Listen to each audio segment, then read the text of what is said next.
दोस्तों, आखिर क्या होता अगर भगवान श्री कृष्ण अपने महाशक्तिशाली सुदर्शन चक्र को कर्ण के कवच पर चला देते? क्या सुदर्शन चक्र कर्ण के कवच को भेद पाता? और दोस्तों, कुछ लोगों का तो यह भी मानना है कि सुदर्शन चक्र बड़ी आसानी से कर्ण के कवच को भेद सकता था। और कुछ लोग तो ये भी कहते हैं कि कर्ण के कवच को किसी भी अस्त्र या शस्त्र से नहीं भेदा जा सकता। यहाँ तक कि भगवान श्री कृष्ण के सुदर्शन चक्र भी कर्ण के कवच को नहीं भेद सकता था। लेकिन भगवान श्री कृष्ण इस बारे में क्या सोचते थे, वो आज हम आपको इस वीडियो के माध्यम से आपको बताएंगे। लेकिन अगर आप पहली बार हमारे चैनल पर आए हो तो चैनल को सब्सक्राइब करके बेल आइकन को जरूर दबा दें। तो दोस्तों, सूर्यदेव भगवान के आशीर्वाद से ही कर्ण का जन्म एक दिव्य कवच और कुंडल के साथ हुआ था। और दोस्तों, कर्ण का दिव्य कवच अमृत से बना हुआ था। और ऐसा भी कहा जाता है कि जब तक कर्ण के पास उनके दिव्य कवच और कुंडल है, तब तक उन्हें किसी भी तरीके से नहीं मारा जा सकता था। इसलिए देवराज इंद्र ने ब्राह्मण के वेश में आकर कर्ण से उनके दिव्य कवच और कुंडल दान में मांग लिए थे। और दानवीर कर्ण ने बिना कुछ सोचे समझे अपने दिव्य कवच और कुंडल देवराज इंद्र को दान में दे दिए थे। और भगवान विष्णु का ये सुदर्शन चक्र जब भी किसी के ऊपर फेंका जाता था, किसी के ऊपर चलाया जाता था, तो वे उनका विनाश करके ही वापस आता था।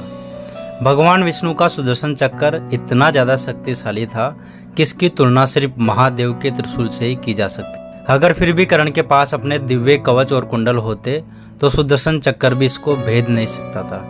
यह बात स्वयं भगवान श्री कृष्ण ने महाभारत में कही है। और जब घटोत्कच की मृत्यु हो जाती है तब सारे पांडव दुखी थे। तब भगवान श्री कृष्ण बहुत ही ज्यादा खुश हो रहे थे। भगवान श्री कृष्ण से पांडवों ने इसके पीछे का कारण पूछा तो भगवान श्री कृष्ण ने कहा कि कर्ण को इंद्र द्वारा दी गई शक्ति को कर्ण ने घटोत्कच के ऊपर नष्ट कर दिया है। इसलिए सोचो कि कर्ण मर चुका है, ये तुम समझ लो। युद्ध में कार्तिकेय के समान शक्तिशाली कर्ण के सामने कोई भी युद्ध में खड़ा नहीं हो सकता था। और सौभाग्य की बात तो यह है कि कर्ण के दिव्य कवच और कुंडल छीन लिए गए हैं और उसके अमोघ शक्ति भी घटोत्कच पर नष्ट हो गई है। और अगर कर्ण अपने दिव्य कवच और कुंडल के साथ लड़ने आते तो वो देवताओं के साथ साथ 3 लोकों को भी जीत ले जाता। वो स्वयं इंद्र, कुबेर और स्वयं यमराज भी उनका सामना नहीं कर सकते थे। तुम गांडी उठाकर और मैं सुदर्शन चक्र उठाकर अगर हम दोनों एक साथ भी जाते तब भी हम उनके दिव्य कवच और कुंडल को नहीं जीत पाते। तुम्हारे हित के लिए तुम्हारे पिता इंद्र ने छल से शत्रुओं पर विजय पाने के लिए कर्ण से उनके दिव्य कवच और कुंडल छीन लिए। अब कर्ण के पास उनके दिव्य कवच और अमोघ शक्ति भी नहीं है, फिर भी देवता और असुर मिलकर भी कर्ण को मार नहीं सकते। लेकिन उनको मारने का सिर्फ बस एक ही उपाय है। जब उनके रथ का पहिया जमीन में फंस जाएगा और जब वो अपना पहिया निकालने के लिए रथ से नीचे उतरेंगे, तब अर्जुन तुम मेरे इशारे पर कर्ण का वध कर देना। और अगर कर्ण ने एक बार शस्त्र उठा लिया तो वज्रधारी इंद्र भी उन्हें नहीं मार सकते। तो दोस्तों, इस बात से तो यही साबित होता है कि अगर कर्ण के पास उनके दिव्य कवच और कुंडल होते तब भी भगवान श्री कृष्ण का सुदर्शन चक्र उनके कवच को नहीं भेद पाते। तो दोस्तों, आपके मन में एक सवाल आ रहा होगा कि भगवान श्री कृष्ण तो खुद एक परमात्मा थे, तो फिर क्यों कर्ण के दिव्य कवच और कुंडल को अपने सुदर्शन चक्र से नहीं भेज सकते थे? इस बात को समझाने के लिए मैं आपको एक कहानी बताता हूँ। पौराणिक काल में जब देवता और असुर ने मिलकर समुद्र मंथन किया था, तब उस समुद्र से अमृत निकला था। असुर इस अमृत को पीकर अमर होना चाहते थे।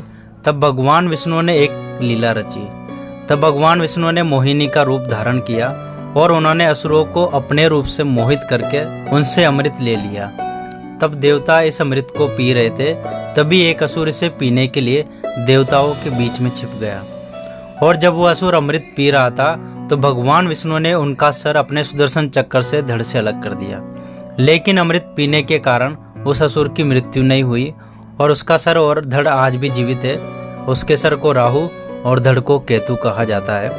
इस पौराणिक कथा से तो यही साबित होता है कि जो अमृत पी लेते हैं और जो चीज अमृत से बनी होती है उसे सुदर्शन चक्र भी नहीं नष्ट कर सकता।